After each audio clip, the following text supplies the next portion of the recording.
उसका आना लड़की की खाली आत्मा को भर गया। इस तरह धीरे धीरे दोनों करीब आ गए। जैसे जैसे लड़की गर्भवती हुई, झांग सुन को भविष्य के लिए योजना बनानी पड़ी। छोटा दल अपने घर से दूर हो गया, दिन रात निगरानी में रखा, जिससे उसका स्वास्थ्य जल्दी ही बिगड़ गया और उसे अस्पताल में रहकर आराम करना पड़ा। हालांकि वह अभी भी झांग सुन के सुराग का पीछा कर रहा था। अच्छी बात यह थी कि झांग सुन ने उसे निराश नहीं किया। आज झांग सुन ने पेजर का इस्तेमाल करके संकेत दिया, सहयोगियों को बुलाया और आखिरी बार चोरी करने का फैसला किया। उनका इस बार का लक्ष्य बैंक के कैश वैन को लूटना था। जैसे ही पैसे का बॉक्स गाड़ी में रखा गया, वे तुरंत कार्रवाई में जुट गए।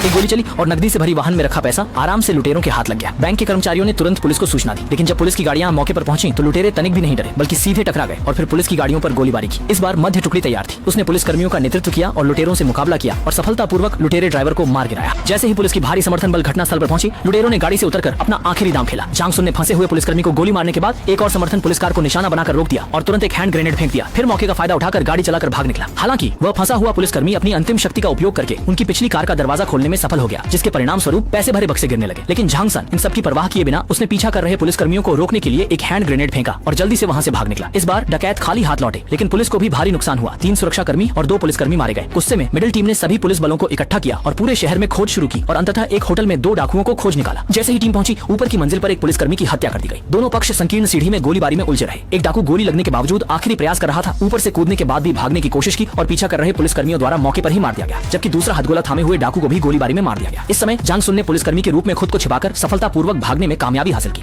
हालांकि कमांडो टीम ने डाकुओं की पेजर के माध्यम से झांग सुन की पत्नी के पते की जांच की, इसलिए उन्होंने सामने की इमारत से निगरानी की। झांग सुन वास्तव में जल्द ही टैक्सी से वहां पहुंचा, लेकिन वह घर नहीं गया, बल्कि सामने वाले कमरे में घुस गया और अपनी पत्नी को फोन। तुम्हें ज्यादा से ज्यादा कुछ साल जेल में रहना पड़ेगा, लेकिन मैं जिंदा नहीं रहूंगा।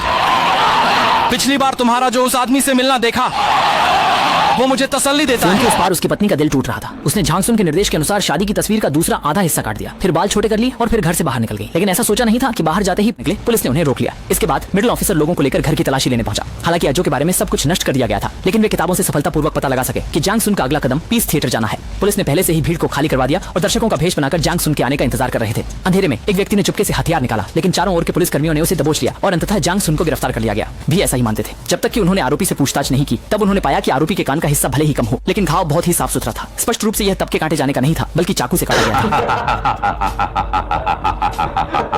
मैं जंगजुई हूँ, मैं ही जंगजुई हूँ।